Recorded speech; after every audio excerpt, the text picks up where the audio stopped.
오늘 우리에게 주시는 하나님의 말씀은 마태복음 6장 9절과 10절의 말씀입니다. 마태복음 6장 9절과 10절 말씀입니다.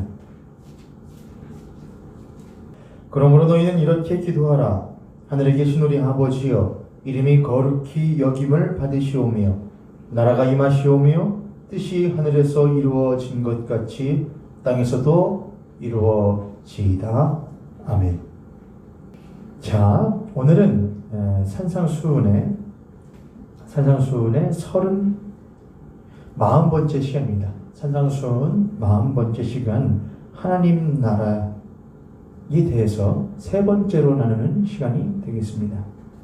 하나님 나라 임하소서 세 번째라는 제목으로 여러분과 함께 말씀을 나누려고 합니다. 오늘로써 하나님 나라에 대해서는 마무리를 지으려고 합니다. 예수님께서는 무리가 아닌 제자들에게 기도를 가르치시면서 너희는 이렇게 기도하라 라고 말씀을 하셨습니다. 우리가 이미 나누었듯이 기도라고 하는 것은 그냥 일방적인 소통이 일방적인 대화가 아니라 쌍방간의 소통이라고 말씀을 드렸고, 기독교의 기도는 세 가지의 대상이 있어야 되는데, 하나는 기도를 받으시는 하나님이시고 들으시는 하나님, 이루시는 하나님이시고, 또 하나는 그 기도를 하나님께 드리는 인간입니다. 그러나 인간과 하나님 사이에는 크나큰 장벽이 있기에 우리의 기도가 하나님께 상달되어질 수가 없습니다. 그 장벽을 우리는 죄라고 합니다. 그 죄는 우리로 하여금 하나님과의 관계를 원활하게 소통할 수 있지 못하도록 만드는 아주 두터운 장벽입니다. 그래서 우리는 하나님이 누구이신지를 알지 못하는 죄, 하나님이 누구이신지를 알고 싶지 않은 죄, 하나님이 누구이신지 혹 안다고 하여도 하나님의 원대로 하지 않고 내 원대로 하고 싶은 죄, 혹 그것이 잘못되어진다고 하더라도 그 책임을 하나님께로 돌리고 싶은 죄. 인간은 죄인입니다. 인간은 죄인인데 하나님에 대하여 관심이 없으며, 하나님의 관심에 대하여 관심이 없을, 하나님의 관심사에 대하여 알고 싶은 마음이 없을 뿐만이 아니라 하나님이 무엇을 요구하셔도 그것을 하고 싶은 마음이 없는 것이 인간의 죄입니다. 하나님은 자신의 마음에도 없으며 하나님의 의중은 자신에게는 전혀 고려할 대상이 아니라고 여겨지는 것이 인간의 죄성입니다. 그러한 두 쌍방 관계는 절대로 소통이 일어날 수 없으며 기도 프로슈코마이가 온전하게 일어날 수가 없는 것이죠. 그래서 그 사이에는, 기도를 받으시는 하나님과 기도를 하는 인간 사이에는 원활한 기도를 위하여, 소통을 위하여 매개체가 필요하신데, 중보자가 필요하신데, 그 중보자로서 첫 번째가 예수 그리스도라고 했습니다. 예수 그리스도께서는 하나님이 누구이신지, 우리가 누구인지, 우리가 무엇을 위하여 살아야 하는지, 하나님께 무엇을 구해야 하는지를 알려주시고, 또한 그렇게 구할 수 있도록 하는 통로를 열어놓으시는 역할을 하시는 중보자이십니다. 또 하나의 중보자는 성령님이십니다. 성령님께서는 우리로 하여금 예수 그리스도께서 우리에게 알려주신 바, 하나님이 누구이신지, 우리가 누구이신지, 우리가 무엇을 구해야 하며 무엇을 위하여 살아야 하는지, 무엇을 기도해야 되는지를 알지 못할 때에, 또는 우리로 하여금 안더라고 해도 그것을 구하고 싶지 않은 마음이 있을 때에 우리를 위하여 친히 권고하시며, 우리로 하여금 우리가 알게 깨닫게 예수 그리스도에 대하여, 우리에 대하여, 하나님에 대하여 알리시며 깨닫게 하시는 역할을 하시고, 또한 우리로 하여금 아는 것에서 그치지 않고 우리가 아는 말을 힘써 구할 수 있도록 중보하시며 강권하시며 도우시는 역할을 성령님께서 행하신다고 말씀드렸습니다. 예수님께서는 제자들에게 기도를 가르치실 때에 그래서 그러한 모든 요소들이 다 들어가 있는 기도를 우리들에게 가르쳐 주시는데, 그것이 우리가 익히 알고 있는 주기도문이라고 우리는 이미 나누었습니다. 주기도문을 통하여 하나님이 누구이신가? 그분은 이미 계시는, 지금도 계시는, 앞으로도 계시는 하나님이시다. 그분은 하늘에 계시는 하나님이시다. 저 위에 하늘에도 계시며 그 밑에 하늘에도 계시며 이 하늘에도 계시는, 어디에나 언제나 계시는 하나님이시다. 그 하늘이, 이미 계시는 그 하나님이, 처음부터 계시던 그 하나님이, 어디에나 계시던 하나님이 이제는 그 하늘이 이 안에, 이 땅에 임하셨다라고 하는 것이죠. 하늘에 계신 그 하나님은 또한 우리의 무엇 되시기를, 아버지 되시기를 기꺼이 허락하셨다. 하나님 우리들에게 죄인인 우리, 원수된 우리를 먼지투성일 뿐이며 그저 흙으로 돌아갈 수밖에 없는 우리를 값없이 사랑하시사 우리의 아버지, 아버지 되시기를 주저하지 않으셨습니다. 그리하여 그분께서는 우리에게 예수 그리스도를 값없이 내어주셨고, 우리는 그 예수 그리스도 안에서, 그 예수 그리스도로 말미암아 우리는 하나님을 아버지라 부를 수 있습니다. 그래서 하늘에 계신 우리, 예수 그리스도를 포함한 예수 그리스도 안에 있는 우리 아버지라고 우리가 할 수 있는 것입니다. 하늘에 계신 우리 아버지요, 그분은 누구이시냐? 그럼 우리가 무엇을 그분에게 구해야 되느냐? 순서가 있다는 것이죠. 첫 번째는 먼저 구해야 할 것이 있다는 것입니다. 우리가 먼저 구해야 할 것이 무엇인지를 알아야 그 다음으로 차선으로 구해야 할 것도 올바르게 구할 수 있다는 것이죠. 우리가 먼저 구해야 할 것은 우리의 것이 아닌 하나님에 대한 것입니다. 그래서 세 가지를 구해야 하는 것인데, 하늘에 계신 우리 아버지여, 아버지의 이름이 거룩히 여김을 받으시오며 아버지의 나라가 임하시오며 뜻이 하늘에서 이루어진 것 같이 이 땅에서도 이루어지이다. 이렇게 세 가지입니다. 아버지의 이름이 거룩히 여김 받으소서, 아버지의 나라가 임하소서, 아버지의 뜻이 이 땅에 이루어지소서. 우리는 그 세 가지를 구해야 할 것 가운데에 지금 세 번째, 두 번째, 하나님의 나라가 임하게 하여 주시옵소서라는 주제를 지금 세 번째로, 셋째 시간으로 나누고 있습니다. 우리는 하나님 나라가 무엇인지에 대하여, 하나님 나라의 통치에 대하여, 하나님 나라가 이 우리의 나라를, 이 나라를, 세상 나라를 점령하고 정복하는 것에 대하여 우리는 나누었습니다. 오늘은 여러분과 함께 세 번째 시간으로 하나님 나라의 복음이라는 제목으로 말씀을 한번 나누려고 합니다. 우리는 예수님께서 하셨던 것 가운데에 천국 복음이라는 것을 익히 들은 적이 있습니다. 예수께서 두루 다니시며 천국 복음을 전파하시니라, 이렇게 쓰여있죠. 천국, 하나님 나라라고 할 수 있겠죠. 복음이라고 할 때에, 복음이라는 것은 기쁜 소식, 복된 소식이라고 우리들이 말을 합니다. 하나님 나라의 복음이라는 것, 하나님 나라 복음이라고 하는 것은 하나님 나라가 깊은 소식이요 복된 소식이라고 하는 것이겠지요. 그럼 제가 여러분께 한번 여쭙겠습니다. 하나님 나라가 여러분에게 정말로 깊은 소식이 되십니까? 하나님 나라가 있다고 하는 것이, 하나님 나라가 임한다고 하는 것이 여러분에게 정말로 복된 소식입니까? 기쁜 소식입니까? 기대가 되는 소식입니까? 정말 뜰듯이 기쁜 소식이 되고 있습니까? 만약에 아니라고 한다면 우리는 하나님 나라의 복음에 대하여 한 번 더 점검할 필요가 있겠습니다. 하나님 나라에 대하여 사실 나누기 위해서는 많은 시간을 할애해야 하겠지만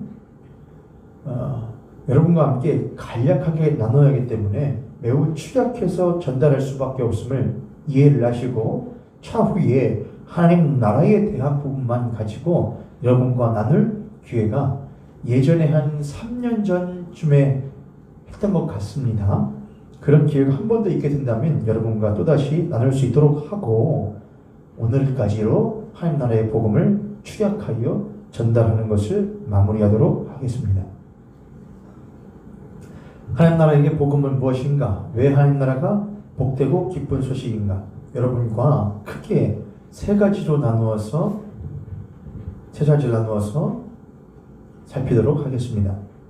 첫 번째, 하나님 나라의 복음은 은혜의 나라에 대한 복음입니다. 은혜의 나라. 하나님 나라가 왜 기쁜 소식인가? 하나님 나라에 대한 이야기가 왜 복된 소식인가? 그것은 그 나라가 은혜의 나라이기 때문에 그렇습니다. 죄에 대하여 죄인이 되어 살아갈 수밖에 없었던 우리들, 절대로 죄를 이길 수 없으며 죄 가운데 살 수밖에 없었던 죄인된 우리를 하나님께서 긍휼히 여기시어 우리를 죄로부터 대속하여 주시고 우리를 죄인 되었었던 우리의 정체성과 존재로부터 칭의하여 주시어 우리를 의인 되게 하시고 의롭다 칭하여 주시며 우리를 양자 삼아 주시는 것은 하나님의 전적인 하나님 나라에서 이루어질 수 있는 은혜입니다. 이사야서 1장 18절을 찾아보도록 하겠습니다. 이사야서 1장 18절입니다. 오늘은 성경을 많이 찾아야 하니까 여러분 빨리빨리 따라오셔야 될 것 같습니다. 이사야서 1장 18절 읽겠습니다. 여호와께서 말씀하시되 오라 우리가 서로 변론하자. 너희의 죄가 주홍 같을지라도 눈과 같이 희어질 것이요 진홍같이 붉을지라도 양털같이 희게 되리라. 아멘. 우리가 참 오늘날 살아가는 것 가운데 여러 가지 문명의 이기들이 나오면서 참 편리함을 경험하며 살아가고 있지 않습니까? 그 가운데 저는 참 청소를 좋아하는 사람으로서 뭐를 좋아하냐면 저는 세탁기를 좋아합니다. 세탁기에 더러워졌었던 옷이나 빨래를 냄새나는 나의 옷가지를 넣어놓고 세제를 조금 풀어넣어서 버튼만 누르면 일정한 시간이 되면 깨끗하게 바뀌어서 나오는 세탁물을 볼 때마다 또 그 세탁물을 반듯하게 편편하게 펴 넣을 때마다 마음의 개운함을 느낍니다. 그러나 그러한 문명의 이기가 있다고 하여도 굳이 나는 이 냄새나는 대로 살겠어, 난 이 더러운 대로 그냥 살겠어 라고 한다면은 그 사람에게는 문명의 이기가 아무런 필요가 없습니다. 그러한 이에게는 문명의 이기의 편리를 경험할 수 있는 기회도 없으며 문명의 이기가 그에게 가져다 줄 혜택을 경험할 수도 없게 될 것입니다. 그는 여전히 더러운 가운데 살아갈 것이며 그는 여전히 악취 가운데 살아갈 수밖에 없을 것입니다. 그가 깨끗하게 되기를 원한다면, 그가 냄새가 없어지기를 원한다면 그는 자신의 더러워졌었던 옷을 벗어 문명의 이기인 세탁기 안에 넣어놓고 세제를 넣고 버튼을 눌러 자신의 더러워졌던 옷을 깨끗하게 빨면 그는 다시금 깨끗하며 희고 냄새나지 않는 옷을 입을 수 있는 은혜를 경험하게 될 것 아니겠습니까? 우리가 하나님 나라가 이 땅 가운데 임하였다고 했을 때에 그 나라는 은혜의 나라라고 우리들이 말할 수 있습니다. 모든 사람들이 죄 가운데 산다. 모든 사람들이 죄인이다. 해 아래 단 한 명도 의인은 없다. 모두가 다 죄인이다라고 성경은 이미 규정하고 있습니다. 모든 사람들이 죄인이요 죄를 지은이라고 하는 것은 그가 살인, 강도, 도둑, 사기 이러한 짓들을 하였기 때문만이 아니라 그가 이미 하나님이 계신 것을 마음에 생각지도 아니하고 감사치도 아니하고 두려워하지도 아니하는 그러한 이가 바로 죄요 죄인이라고 성경은 규정하고 있습니다. 그러나 우리는 아무리 빨아도 빠를 수 없으며 아무리 두드려도 그 때를 빼낼 수 없는 더러움과 악취 가운데 죄의 악취와 죄의 더러움 가운데 살아가는 죄인들임을 성경은 말하고 있습니다. 많은 사람들은 자신의 더러움과 자신의 악취를 가리기 위하여 돈으로 깨끗한 의복으로, 학문으로, 권위로, 권세로 또는 자신의 도덕성으로 자신의 더러움과 자신의 추악함을 가리우기 위하여 개선하기 위하여 힘쓰고 애를 씁니다. 그러나 안타깝게도 아무리 하여도 그 인간의 죄는 절대로 바꾸어질 수가 없습니다. 왜냐하면 그 죄라고 하는 것은 인간의 존재보다 훨씬 더 크기 때문에 그렇습니다. 인간 안에 죄가 있는 것이 아니고 죄 안에 인간이 있는 것이며, 인간이 죄를 통제하는 것이 아니라 죄가 인간을 통제하고 있기 때문에 인간은 절대로 죄와의 관계에 있어서는 주체가 될 수 없고 주인의 노릇을 할 수가 없습니다. 인간은 언제나 죄에게 불임을 당하며 죄에게 종노릇을 할 수밖에 없는 존재라고 성경은 말을 하고 있습니다. 그런 그는 절대로 빠를 수 없는, 절대로 깨끗하게 할 수 없는 죄의 문제를 가지고 살아가는 불쌍하며 연약한 죄인들입니다. 그러나 그런 우리들에게 문명의 이기인 세탁기가 등장하듯이 그보다 훨씬 더 우리들에게 크나큰, 우리가 감히 살 수 없고 우리가 감히 준비할 수 없고 우리가 감히 예비할 수 없는 크나큰 은혜가 찾아오게 되는데, 그것이 바로 예수 그리스도의 십자가라고 하는 것입니다. 예수 그리스도의 십자가는 우리의 죄를 깨끗하게 하며 우리의 존재 자체를 새롭게 하는 능력이 있다고 성경은 말하고 있습니다. 우리가 읽었었던 이사야서 1장 18절에서 하나님께서 우리들에게 상당하게 자신 있게 또한 안타까운 마음으로 우리들에게 외치고 계시는 것입니다. 여호와께서 말씀하시되 오라 우리가 서로 변론하자. 너희의 죄가 주홍 같을지라도 눈과 같이 희어질 것이요 진홍같이 붉을지라도 양털같이 희게 되리라. 너희가 즐겨 순종하면 땅에 아름다운 소상을 먹을 것이요. 뒤에 이렇게 쓰였습니다. 너희가 거절하여 배반하면 칼에 삼켜지리라. 여호와의 입의 말씀이니라. 아멘. 하나님께서는 우리들에게 예수 그리스도의 자신께서 예비하신 하나님의 의가 되시는 예수 그리스도의 십자가를 내어주시며, 오직 예수 그리스도의 십자가를 통하여서만이 너희들의 힘과 너희들의 능으로 할 수 없는 그 죄의 문제를 대속할 수 있으며 너희들의 죄인됨의 문제를 칭의할 수 있다는 것을 하나님께서 우리들에게 자신있게 당당하게 말씀하십니다. 그러나 많은 사람들이 그냥 이대로 냄새나는 대로 더러운 채로 살아가겠다고, 이 더러운 것이 곧 나라고, 이 냄새나는 것도 나라고, 난 냄새나고 더러운 나도 사랑한다고 그렇게 외치며 다닌다는 것입니다.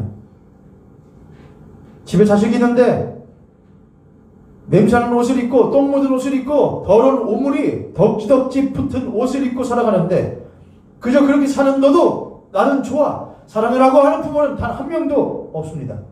참으로 그 자녀를 사랑한다면은 나는 비록 더럽게 입는다고 하여도 내 자녀는 깨끗한 옷, 냄새나지 않는 옷 입혀주고 싶은 것이 부모의 마음 아니겠습니까?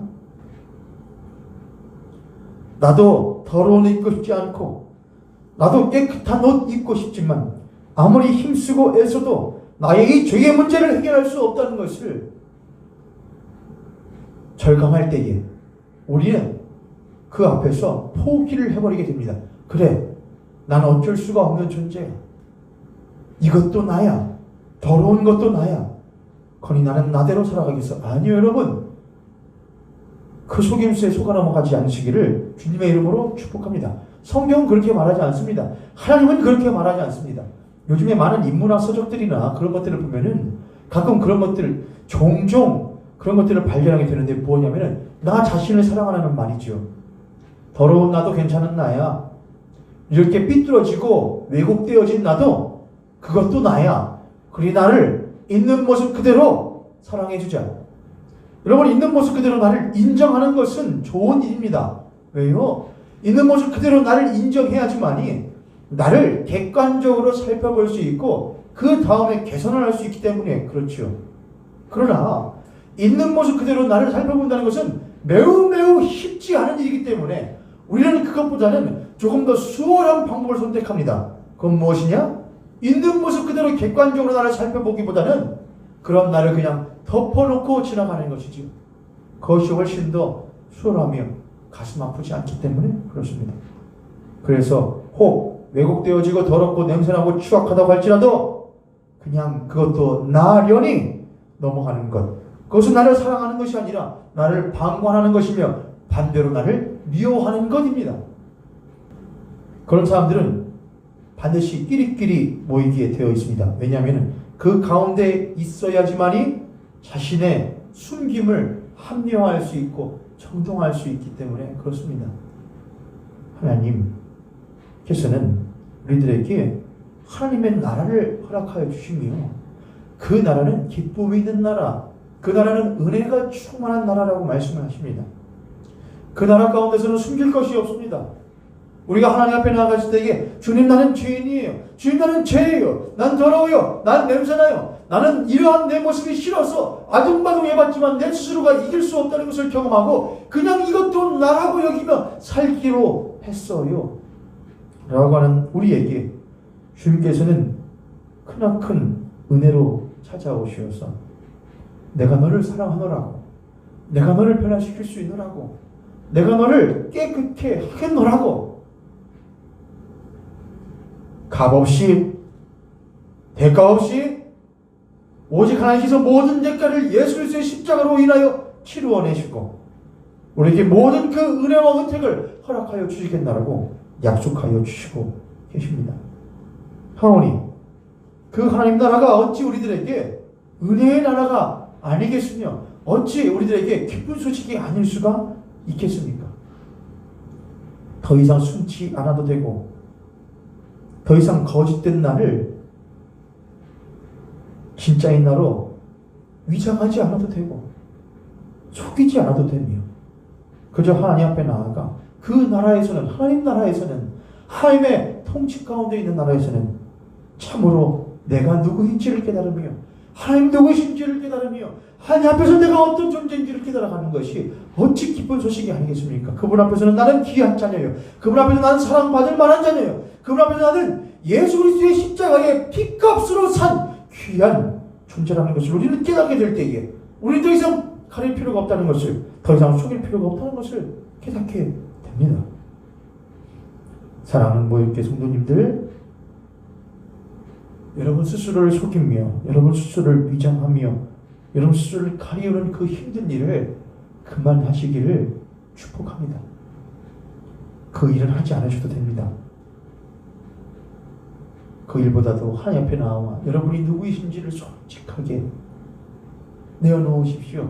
그런 하나님께서는 여러분에게 하나님 은혜로 여러분들을 싸매어 놓으시고 여러분을 깨끗하게 여러분을 그리스도인의 향기가 나도록 변화시켜 나가실 줄 믿습니다. 이 은혜의 복음은 왜 또 은혜의 복음인가?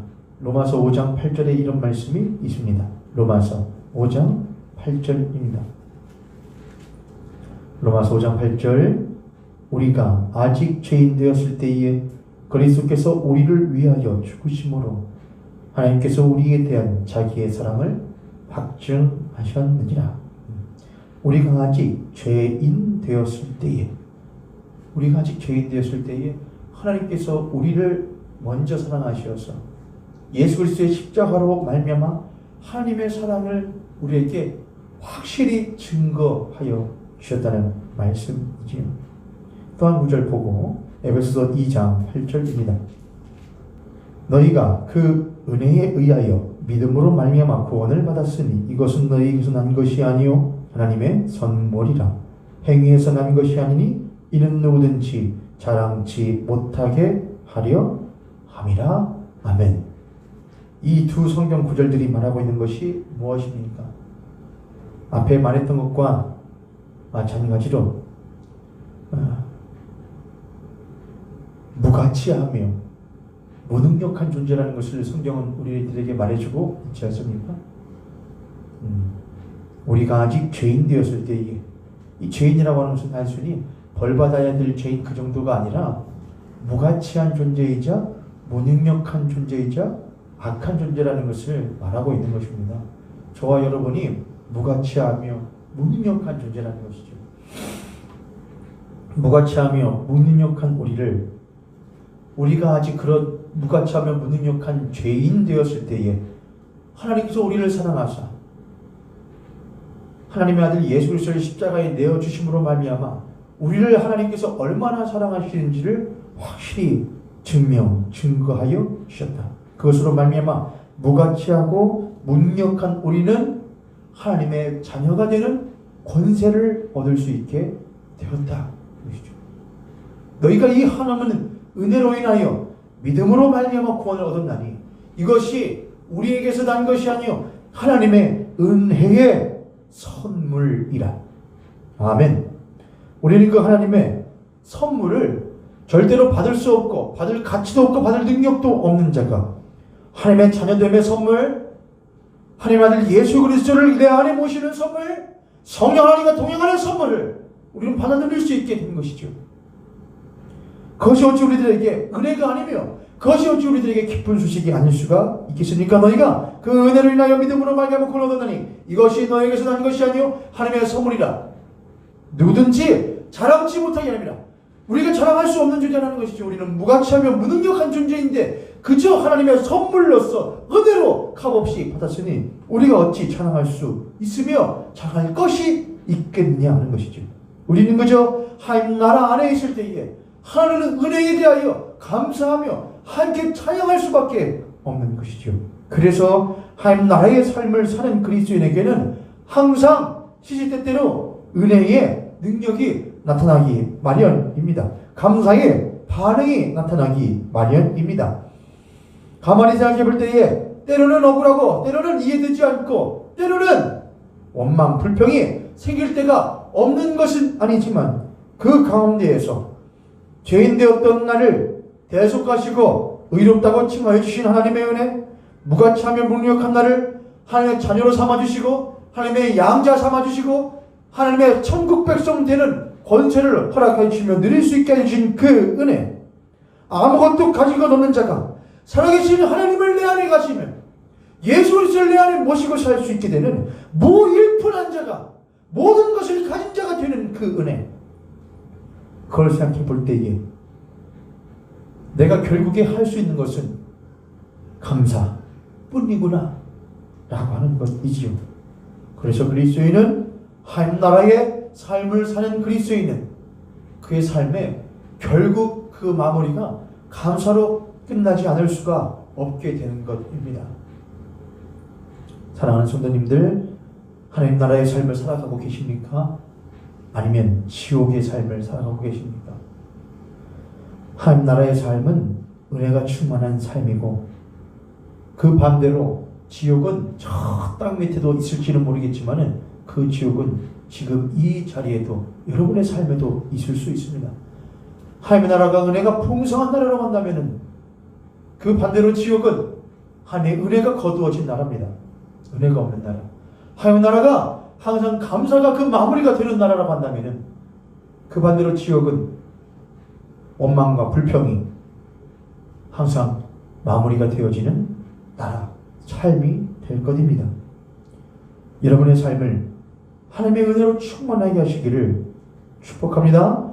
하나님의 나라가 여러분의 그 지옥에 은혜가 없으며 감사가 없는 그 나라에 하나님의 나라가 임하시기를 우리 주 예수 그리스도 이름으로 간절히 축복합니다. 두 번째로 하나님의 나라는 변혁의 나라입니다. 변혁의 나라. 제가 일부러 변혁이라는 단어를 쓴 것은 조금 더 급진적인 이미지를 주기 위해서 그렇습니다. 변화라고 하는 것과 변혁이라고 하는 것은 다르지요. 변화라고 하는 것보다 변혁은 조금 더 급진적이며 조금 더 함축적인 의미가 담겨져 있습니다. 하나님 나라에는 변혁됨으로 말미암아 기쁘며 변혁으로 말미암아 복된 나라라는 것이죠. 무엇이 변혁된다는 것이냐? 세 가지가 변혁되는데 첫 번째는 그 존재가 변혁되게 됩니다. 고린도후서 5장 17절부터 21절의 말씀입니다. 고린도후서 5장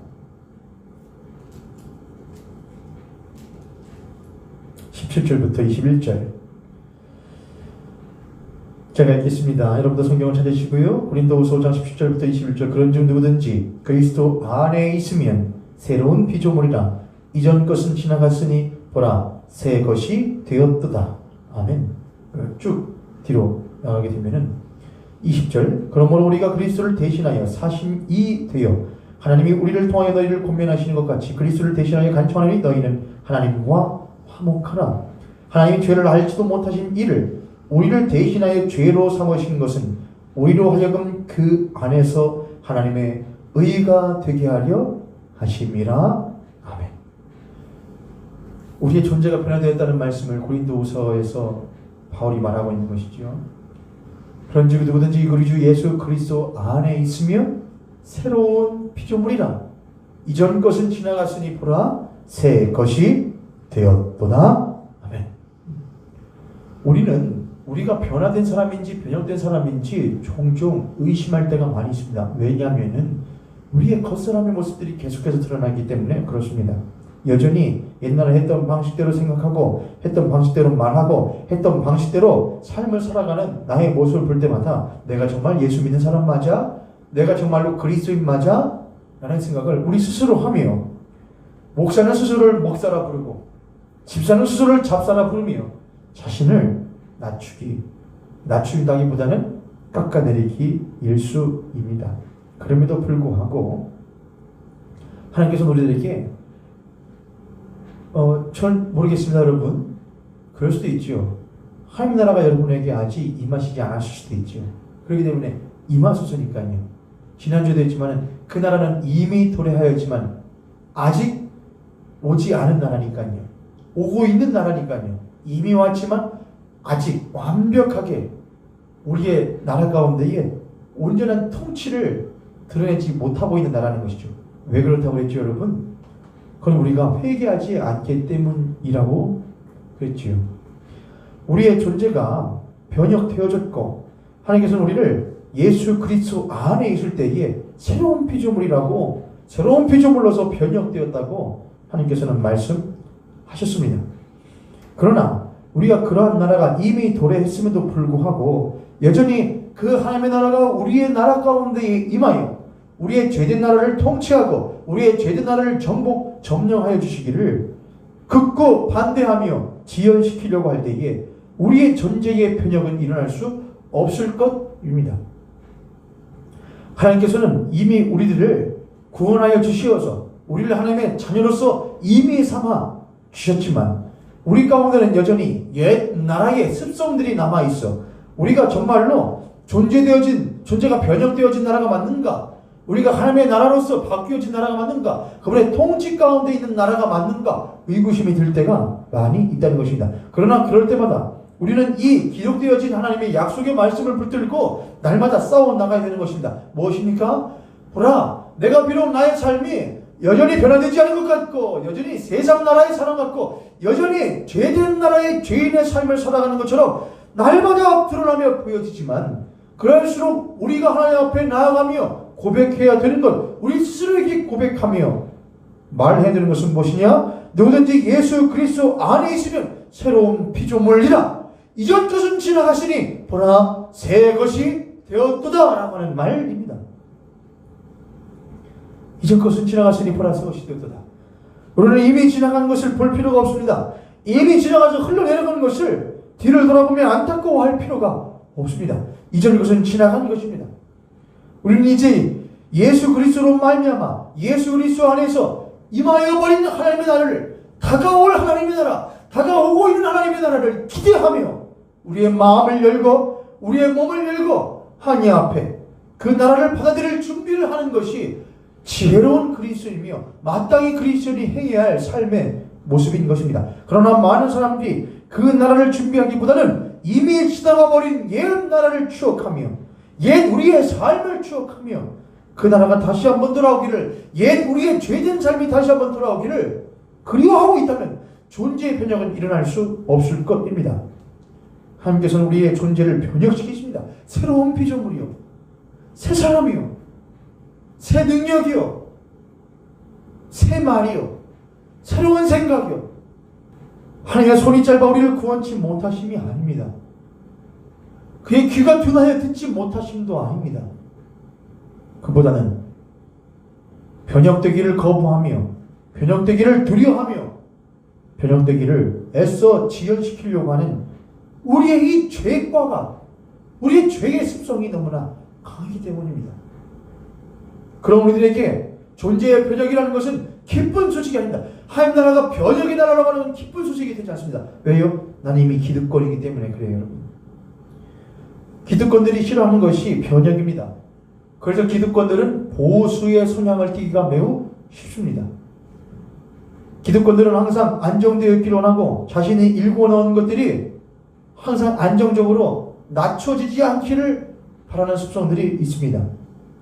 신앙인들도 그럴 경우들이 많습니다. 신앙인들도 어느 순간부터 신앙의 보수가 되는 경우들이 있습니다. 신앙의 보수가 되는 것은 좋습니다. 세상 가운데 물들지 않기 위하여 지키고 하는 것은 좋습니다.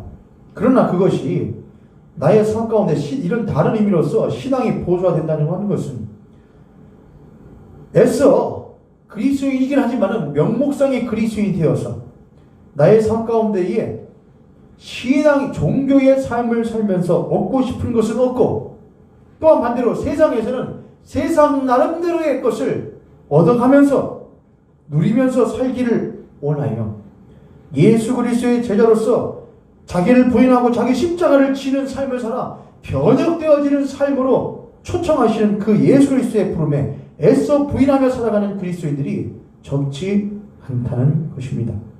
그들은 언제나 안정되어진 종교 생활하기를 좋아합니다. 안정되어진 신앙생활 하기를 좋아합니다.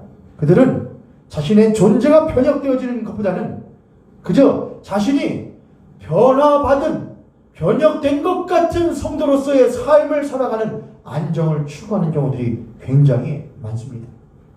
그런 이들은 언제나 변혁하려고 하는 이들, 존재가 변화되는 이들을 의심하며 때로는 배관시하며 그런 이들을 십자가에 못 박아 죽여버리려고 힘쓰고 애를 씁니다. 왜냐하면 그런 이들로 말미암아 진짜 변혁되어지지 못한 자신의 정체가 드러날까 두렵기 때문에 그렇습니다. 그런 이들에게는 하나님의 나라가 복된 나라가 아닙니다. 하나님 나라가 복음이 아닙니다. 그래서 이스라엘 사람들과 사두개인 바리새인들은 하나님 나라의 복음을 가지고 천국 복음을 전파하시는 그 예수 그리스도의 말씀이 듣기가 싫었던 것이지요. 그래서 그들은 예수 그리스도를 십자가에 못 박아 죽였던 것입니다. 그러나 그 가운데서도 예수 그리스도의 말씀을 듣고 정말로 예수 그리스도께서 우리를 변형시키시는 참으로 나를 온전하게 나로서 변화시킬 수 있는 분이라는 것을 알았던 이들은, 경험했던 이들은 그 하나님 나라의 복음 가운데로 깊이 들어갔고 그들은 그 가운데서 참된 변혁의 기쁜 소식을 경험할 수 있었습니다. 사랑하는 우리 모형교회 성도님들, 저는 우리 모형교회가 변혁의 공동체가 되기를 원합니다. 보수 지키건 지켜야 되겠지요. 그러나 두려움 때문에 지키는 교회가 되고 싶지는 않습니다. 우리 언제나 새롭게 되어야 됩니다. 우리 언제나 새롭게 되었음을 확인하는 공동체가 되어야 합니다. 오늘 우리가 이렇게 방송을 통하여서 예배할 수 있는 것도 어쩌면 그렇게 할 수 있는 좋은 기회가 될 수도 있습니다. 이런 걸 통하여 내가 진짜로 예배당에 앉아있지 못하면 예배드리지 못하는 사람이구나. 내가 어떻게 일상생활 가운데서 어떻게 예배의 삶을 산다고 할 수 있을까? 방송을 통해서 예배를 잘 드리지 못하는데 확인할 수 있는 좋은 기회입니다. 그 가운데서 나는 안 되나 봐. 이것밖에 안 되나 봐. 거기까지 가는 건 좋으신데 거기에서 다시 되돌아오셔야 됩니다. 어디로? 그러니 주님, 나는 나 스스로를 어찌할 수 없는 자이오니 난 변혁이 두려우며 변혁이 싫은 사람이오니 나를 불쌍히 여겨주시어서 나를 강권하시어서 그 하나님 나라를 침노하는 자가 되게 해주시옵소서. 하나님 나라 내게 임하소서. 하나님 나라가 내 나라에 침노, 내 나라를 점령하여 주시옵소서. 나를 변혁시켜 주시옵소서. 구할 수 있는 저와 여러분 되기를, 또 그런 모형교회 되기를 주님의 이름으로 축복합니다. 그 변혁의 나라는 변혁입니다. 존재가 변혁되면 삶의 변혁은 당연한 것입니다. 로마서 6장 15절부터 한번 보도록 하겠습니다. 로마서 6장입니다. 로마서 6장 15절부터 23절의 모습에서 말씀에서는 우리의 존재가 변화되었는데 우리의 삶이 변화될 수 없다는 것을 사도 바울이 말하고 있습니다. 그런즉 누구든지 순종하는 자의 종이 되는 것을 알지 못하느냐라고 말하고 있는 것이죠. 그의 존재가 변혁되어졌을 때에 그의 삶이 변혁되어지지 않을 수 없다고 성경은 말하고 있습니다. 그러므로 우리의 삶이 변혁되어지지 않는다면 우리의 삶의 모습이 변화되어지는 모습이 적다고 한다면 우리는 반드시 무엇을 점검해야 되겠습니까? 그건 우리의 존재를 먼저 점검해야 되는 것입니다. 우리의 존재가 정말로 변혁되어진 자가 맞는가? 우리의 존재가 이미 변혁되어진 자가 믿음으로 말미암아 구원을 받은 자가 맞다고 한다면 우리가 그 이후에 하나님 나라가 우리의 나라를 점령하고 정복하고 다스리도록 하는 데 있어서 힘쓰는 삶을 살지 않았다고 한다면 당연하게 우리의 삶은 존재가 근본은 변화되었지만 여러분 이렇게 해보죠. 타국에 사는 사람이 있는데 우리나라에 들어와서 우리나라의 시민권을 취득했다고 해보죠. 그럼 우리나라의 시민권을 취득했는데 그가 이미 이전에 타국에서 살았었던 삶의 모든 양식과 문화를 가지고 우리나라에 와서 일정 부분 살고 시민권을 얻는다고 하여도 그가 완전히 우리나라의 사람이 된 것은 절대로 아니죠. 그럼 무엇을 해야 되느냐? 시민권을 받았다는 것은 우리나라의 국민으로서 인정을 받았다는 우리나라 사람이라는 것이죠. 그러나 그는 그 이후에 우리나라의 문화와 관습과 여러 가지 생활 양식들을 체득하는 과정을 겪어야지만이 진짜 우리나라 사람처럼 되어가는 것이죠. 마찬가지로 우리의 삶에 하나님 나라의 사람으로서의 삶의 모습들이 새 말, 새 생각, 새 행동 그런 것들이 드러나지 않는다고 한다면 그것의 문제는 이미 우리는 시민권을 받았는데 구원받아 하늘나라의 사람이 천국 백성이 되었는데 그 이후에 그 나라의 방식과 그 나라의 양식을 배워가는 일에 힘쓰지를 않았다는 것이지요. 세례는 받았지만 구원은 받았지만 그리스도인이라는 이름은 얻었지만 그리스도의 능력은 없으며 세례의 능력은 없는 삶이라고 한다면 우리의 존재가 정말로 변혁되어지기 위하여 우리는 얼마나 하나님 나라의 것을 배우는 데 힘썼는가, 얼마나 하나님의 통치 가운데 있기 위하여 힘썼는가를 우리는 반드시 점검해 봐야 될 것입니다. 세 번째로 우리의 존재가 변혁되면 우리의 삶이 변혁되는 것이고 우리의 삶이 변혁되면 이제는 사마리아와 예루살렘과 사마리아 땅 끝까지 이르러 우리는 그 천국 복음을 복음의 증인이 그 천국 복음의 증인이 되어가게 되는 것입니다. 그래서 마지막 변혁은 사회적 변혁입니다. 이사야서 40장 3절부터 5절에 있는 말씀입니다. 이사야서 40장 3절부터 5절에 이 말씀은 참 제가 좋아하는 말씀인데요. 이사야서 40장 3절부터 5절에 이렇게 쓰여 있습니다.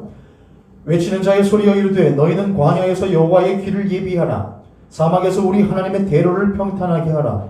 골짜기마다 도두어지며 산마다 언덕마다 낮아지고 고르지 아니한 곳이 평탄하게 되며 험한 곳이 평지가 될 것이요 여호와의 영광이 나타나고 모든 육체가 그것을 함께 보리라. 이는 여호와의 입이 말씀하셨느니라. 아멘.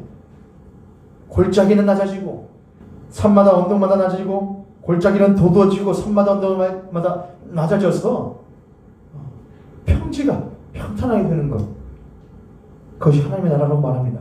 여러분, 하나님의 나라는 균등한 나라입니다. 위아래가 없는 나라입니다. 귀천이 없는 나라입니다.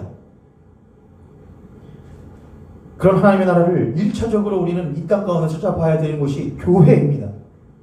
교회를 우리는 하나님 나라의 백성들의 모임이라고 하고 그 모임 가운데 하나님의 나라가 임한다고 우리는 말합니다. 믿습니다. 그런 나라는 반드시 골짜기는 낮아진 이들은 천대받던 이들은 없는 이들은 낮아졌던 이들은 심리적으로 낮아졌으며 물질적으로 낮아졌으며 궁핍 가운데 있는 이들은 높아지는 것이고 높았던 이들은 낮아져 평탄하게 되는 나라, 그것이 교회 공동체가 되어야 합니다. 우리 모형교회는 과연 어떠한가 한번 살펴봐야겠습니다. 모형교회는 귀천이 없는가? 우리 모형교회는 높낮이가 없는가? 교회에서는 목사는 절대로 높은 자가 되어서는 안 됩니다. 교회에서 목사가 높은 자리에 서는 순간, 높은 자리에 앉는 순간부터 교회는 하나님 나라가 될 수가 없습니다. 그 나라는 여전히 세상 나라입니다. 그러기에 교회에 가장 높은 자리에 서기에 쉬운 존재인 목사는 낮아지기 위하여 힘쓰는 삶을 사는 것이 마땅하고, 그것을 공공연하게 자타 앞에서, 하나님 앞에서, 성도들 앞에서, 세상 앞에서 낮아진 모습을 고백하는 것이 마땅합니다. 그것은 우리 주 예수 그리스도께서 가장 높으신 분임에도 불구하고 그 하늘나라의 복음을 전하시기 위하여 이 땅에 낮아지기까지, 육체가 되시기까지, 죄인이 되시, 죄가 되시기까지 낮아지셨고 십자가에 죽기까지 낮아지신 것을 우리들에게 먼저 보여주시기 때문에 그렇습니다.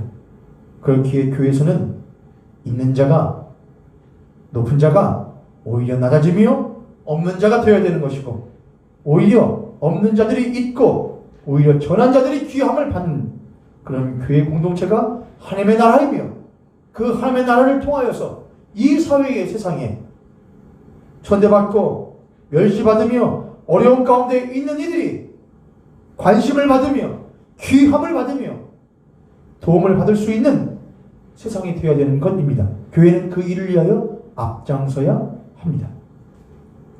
이제 조금 있으면 4월이 되면은 총선, 국회의원을 뽑게 되는 총선이 있게 되는데, 우리가 그 일을 위하여서 그리스도인들은 사실 면밀하게 관심을 가지고 봐야 될 필요가 있습니다. 그리스도인 뽑지 마십시오. 그리스도인 국회의원 뽑지 마세요, 여러분. 그리스도인, 지금까지 대통령으로서 기독교인 대통령이 몇 명 있었습니까, 여러분? 어떤 이들은 박근혜 대통령도 기독교인이라고 말하더라고요. 기독교인 국회의원들 가운데, 우리나라 국회의원들 가운데 기독교인들이 적어도 60%, 70%까지 육박합니다. 그런 사회는 크게 변혁되지 않죠. 여러분, 종교 보고 기독교인이 아니냐를 보고 절대로 국회의원을 뽑지 마십시오. 무엇을 봐야 되느냐? 그들이 그동안 살아왔던 삶을 보시고, 그들이 살아왔던 삶을 토대로 무엇을 말하는지를 보십시오. 무엇을 말하는지, 그들이 높아진 것은 낮아지게, 낮아진 것은 도두어지게 하여 어떻게 하면은 균등하게, 평등하게 할 수 있을 것인가, 사회를. 그 일을 위하여 힘쓰는 사람들을 우리들이 뽑아야 됩니다. 그런 이들을 뽑음으로써 또한 그런 이들을 움직일 수 있도록 우리들이 적극적으로 정치에 개입도 하고 동참하여 우리가 우리의 존재가 변화되어지고 우리의 삶이 변화되어지며, 또한 우리의 이웃 가운데에 땅 끝까지 이르러 하나님의 나라라는 이런 것입니다. 그리스도인들이 이런 나라를 믿는 사람들입니다. 그리스도인들은 이러한 것이 마땅하다고 믿습니다 라고 그들에게 알려줄 수 있는 사람들이 되어야지, 오히려 반대로 기독교인들이 자기 것을 지키며 높아진 이들은, 산이요 언덕된 이들은 자기의 것 낮아지고 빼앗기지 않게 하여 아등바등하는 나라가 되어서는 안 되겠고, 또한 그런 교회가 되어서는 안 될 것입니다. 그러한 교회는 세상 가운데에서 욕을 먹을 것이요, 오히려 자기 것을 내어주며 나누어주며 낮아지는 교회는 세상으로부터 세상의 기준으로 칭찬이 아니라 옳다 인정을 받을 것입니다. 마지막으로 하나님 나라의 복음은 장래의 복음이 되어줍니다. 우리는 하나님 나라를 생각할 때마다 이미 도래하였지만 아직 도래하지 않은 나라, 그러나 반드시 도래해야 할 나라, 이루어질 나라로 우리는 이해하고 있습니다. 장래라는 것은 나중이지요, 나중. 그리스도인의 개인적으로 볼 때에 그리스도인은 예수 그리스도 안에서, 하나님 나라 안에서 하나님 나라의 법칙과 하나님 나라의 진리와 하나님 나라의 그 하나님의 풍성함을, 은혜를, 인자함을 보고 배우며 들으며 점점점 그 나라의 사람으로서 성장하여 나갑니다. 그러면서 우리는 점점 장래의 은혜를 바라보게 되는 것이지요. 에베소서 4장 13절부터 14절에 있는 말씀인데요. 우리가 다 하나님의 아들을 믿는 것과 아는 일에 하나가 되어 온전한 사람을 이루어 그리스도의 장성한 분량이 충만한 데까지 이르리니 이는 우리가 이제부터 어린 아이가 되지 아니하여 사람의 속임수와 간사한 유혹에 빠져 온갖 교훈의 풍조에 밀려 요동하지 않게 하려 함이라. 아멘. 우리는 오늘 우리가 자녀를 키울 때에 그 자녀의 지금의 모습을 보면서 만 살지는 않죠. 그 아이를 키우지는 않죠. 우리는 언제나 자녀를 키울 때에 벌써 이제 막 미취학 아동임에도 불구하고 벌써 30, 40대, 50대를 바라보며 아이들을 키우죠. 또 나중에 이런 아이가 될 거야. 이런 사람이 될 거야. 부모들의 그런 기대와 바람은 때로는 왜곡되기도 하고 잘못 어긋나는 경우들도 참 많이 있습니다. 그러나 하나님께서 예수 그리스도로 말미암아 우리에게 그리고 계시는 그 장래는 그렇지 않습니다. 그것은 딱 하나의 장래인데 그건 뭐냐? 예수 그리스도를 닮은 사람입니다. 하나님 나라의 백성들은 장래에 어떤 사람으로서 성장하며 성화되어질 것이냐? 예수 그리스도를 닮은 사람이에요. 우리는 예수 그리스도를 바라보며 난 저런 사람, 난 저런 분, 내 주 예수 그리스도를 닮은 이로써 내가 이 나라의 삶을 살아가는 것이구나라고 생각할 때에 우리는 장래에 대한 소망과 장래에 대한 기대를 가지며 하나님 나라의 삶을 살아갈 수가 있습니다. 비록 오늘 살아가는 나의 모습이 예수 그리스도를 전혀 닮지 않은 이라고 할지라도 오늘 살아가는 나의 모습이 예수 그리스도를 조금밖에는 닮지 못한 사람처럼 여겨진다고 할지라도 우리는 여전히 하나님 나라의 백성이기에 그 하나님의 통치 가운데서 열심으로 그 하나님 나라의 말씀을 배우며 하나님을 알아가며 경험하는 삶 가운데에서 그래 지금은 내가 비록 이럴지라도 나는 결국 예수 그리스도를 닮은 그의 장성한 분량에 충만한 데까지 이르게 될 거야 라고 하는 장래의 은혜를 가지며 장래의 기대를 가지며 소망을 가지며 살아가시는 저 여러분 되기를 주님의 이름으로 축복합니다. 그리고 그 나라는 나의 힘만으로는 힘쓰고 애써도 잘하고 성화되어질 수 없으나 그러한 우리를 그러한 나를 도우시는 이가 계시는데 바로 성령 하나님께서 우리를 도우신다는 것입니다. 그래서 예수 그리스도께서 천국 복음을 가지고 내려오셔서 그것을 전파하시고 십자가로 말미암아 이제 하나님의 나라가 도래하게 되었고 이제부터는 성령님께서 임하시어서 성령님의 능력 안에서 성령님의 섭리 안에서 역사 안에서 하나님의 나라가 이 땅 가운데에 확장되어지는 역사가 일어나고 있다고 우리는 믿고 있습니다. 그것이 바로 말세이죠. 성령님께서 이 땅 가운데 임하신 오순절날 임하신 다음부터 우리는 말세의 삶을 살아가고 있는 것입니다. 여러 가지 모양으로 여전히 사회는 변화되지 않는 것 같고 세상은 여전히 제자리 걸음을 하고 있는 것처럼 보인다고 할지라도 성령님께서는 꾸준히 예수 그리스도의 십자가로 말미암아 도래되어진 하나님의 나라를 끊임없이 이끌어 가시며 하나님의 섭리 가운데서 결국에는 완성시키실 것을 우리는 믿습니다. 그것은 우리가 염려할 것이 아닙니다. 우리가 걱정할 것이 아닙니다. 그것은 하나님이 하실 일입니다. 우리가 해야 할 일은 열심으로 그 하나님의 이루실 역사를 기대하며 우리에게 맡겨진 일을 행할 뿐입니다. 하나님 나라의 삶을 열심으로 살아나갈 뿐입니다. 그렇게 우리는 결국에 완성하실 성령님의 역사로 말미암아 결국에 완성하실 그 하나님의 나라를 이미 마음으로 품고 바라보며 말씀을 통하여 우리의 마음에 그리며 그 삶을 소망으로 살아갈 수 있게 되는 것입니다. 마지막으로 우리는 어떤 하나님 나라의 장래의 복음으로 받아들일 수 있는가?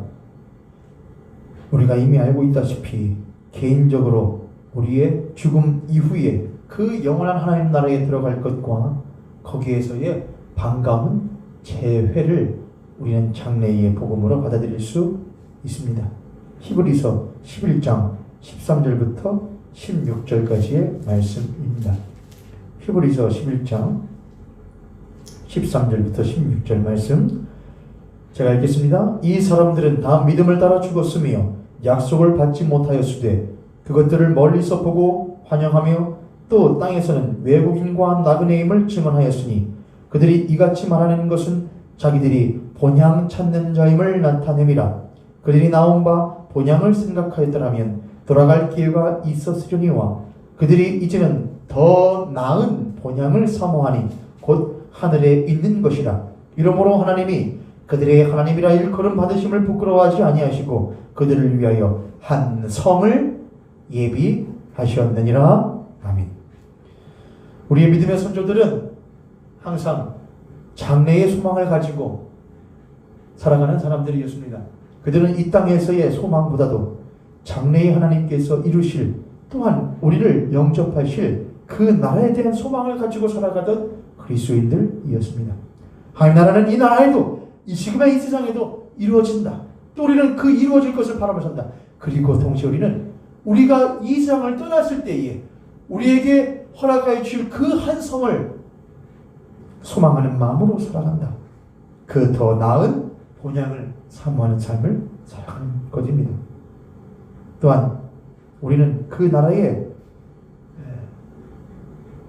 입성을 기대하며 이러한 마음도 갖게 되는데 사도행전 20장 24절에 보면 사도 바울의 이런 고백이 있습니다.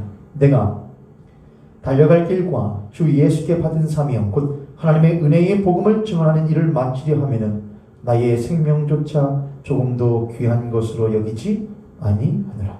아멘. 하나님 나라의 삶을 살아가는 장래의 소망을 가지고 살아가는 사람들은 또 하나의 특징이 있는데 그것은 무엇이냐? 열심과 열정입니다. 하나님 나라의 삶을 살아가는 사람들은 자신에게 주신 하나님의 사명을 쫓아 그것을 위하여 열심으로 열정을 가지고 살아가는 사람들입니다. 나의 개인의 삶에 장래의 소망을 가지고 열심으로 하루하루를 하나님 나라의 삶을 살아가는 사람, 한 달 한 달을 한 해 한 해를 그렇게 살아가는 사람들입니다.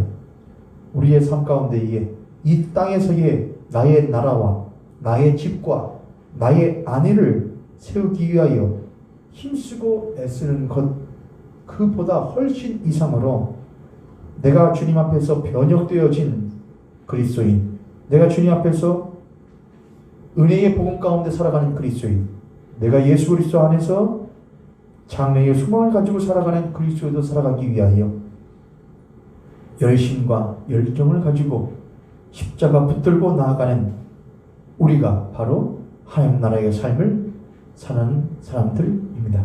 그렇게 우리에게 달려갈 길과 주 예수께 받은 사명, 곧 하나님의 은혜의 복음을 전하는 일을 마치려며 우리의 생명조차 조금 더 귀한 것으로 여기지 아니하고 기꺼이 달려갈 때에 마지막에 우리에게 준비되어진 큰 선물이 있는데 성경은 그걸 이렇게 말합니다. 고린도전서 13장 마지막입니다. 고린도전서 13장 12절 말씀입니다.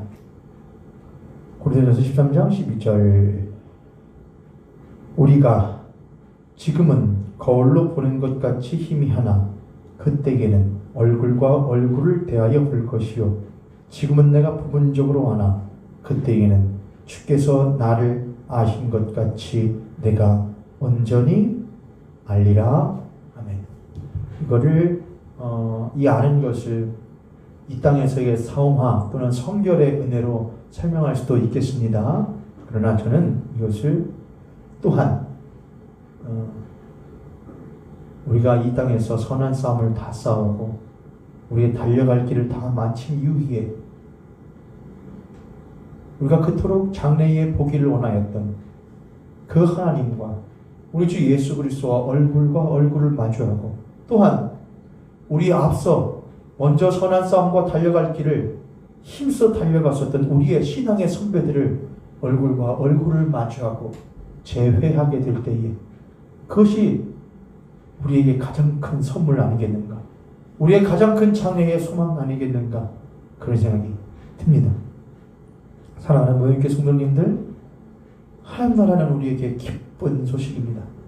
하나님 나라는 우리에게 은혜의 나라의 소식이 되어주며 변혁의 나라의 소식이 되어주며 우리의 장래의 소망이 되어주는 소식이 되어줍니다. 우리가 하나님 나라의 사람으로서 살아갈 때에 그러한 은혜의, 그러한 변혁의, 그러한 장래의 소망의 복음이 여러분과 저의 삶에, 우리 모형교회 공동체의 삶에 날마다 이루어질 수 있기를 우리 주 예수 그리스도의 이름으로 간절히 축복합니다. 아멘.